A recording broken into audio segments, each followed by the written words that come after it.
घोषक महोदय, इस शानदार आयोजन के लिए नूरानी साहब को बहुत बहुत उनके प्रति आभार कि इस तरह से विश्व की पावन भूमि पर इस तरह का आयोजन हुआ। आप सभी हमारे अभिभावक, अभी हमारे सीनियर और कांग्रेस के अनुभवी अभी उनके उद्बोधन से बहुत कुछ सुनने को और समझने का मौका मिला। आप सभी आए हैं और बिस्फी की बात करूं, मैं मधुबनी से चलकर आ रहा था।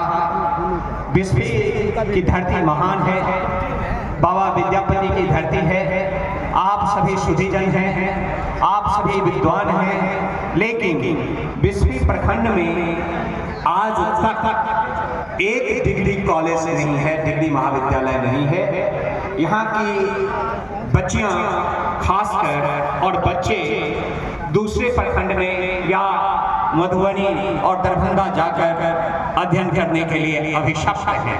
ऐसा मुझे लगता है कि ये डिग्री कॉलेज की आवश्यकता है, इसकी अनिवार्यता है और इसे हमें पुरजोर तरीके से रखना है। बिहार सरकार यह सोच रही है कि हाँ, हर एक प्रखंड में एक महाविद्यालय की स्थापना होगी। तो आज इस मंच से हम सभी यह शपथ लेकर जाएं कि इस अगले पंचवर्षीय योजना में निश्चित रूप से यहाँ डिग्री कॉलेज की स्थापना हो, ताकि हमारे बच्चे और बच्चियों के लिए सुनहरा भविष्य का निर्धारण किया जा सके।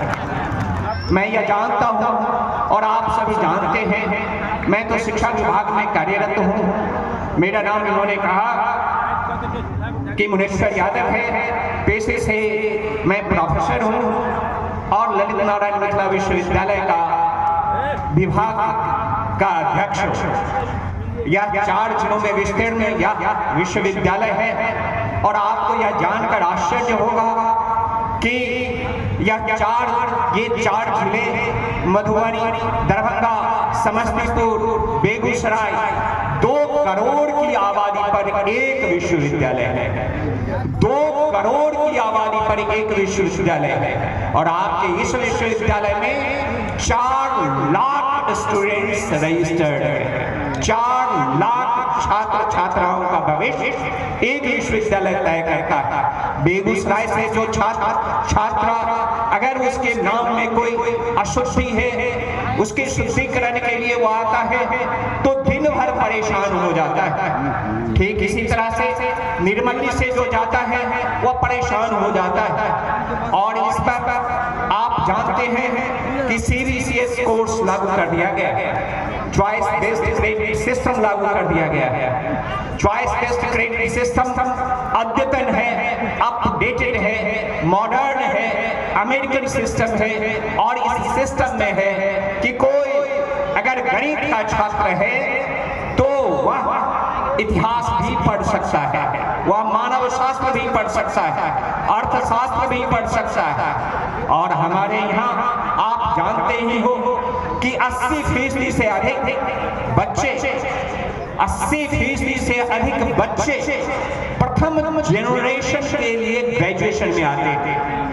उनका कोई पहले ग्रेजुएशन में नहीं आया था और उन्हें CBCS किस जानवर का नाम है, किस पाठ्यक्रम का नाम है, उसकी जानकारी नहीं है। और एक विषय का तो प्राध्यापक है ही नहीं। आपको यह जानकर आश्चर्य होगा कि मैथमेटिक्स जैसे सब्जेक्ट में प्रोफेसर नहीं है। वह तो इंटरनेट या गूगल गुरु का कमाल है कि हमारे छात्र कुछ पढ़ लेते हैं। अन्यथा जिस तरह से ज्ञान को हम सीमित करके रखे हैं और जिस तरह से शिक्षा को बाजार के हवाले कर दिया है, मुझे तो लगता है कि आने वाले दिनों में जो पहले जनरेशन, पहली पीढ़ी पढ़ने के लिए आए, उसे शायद ही गुणवत्तापूर्ण शिक्षा मिले। और यह भी आपको आश्चर्य होगा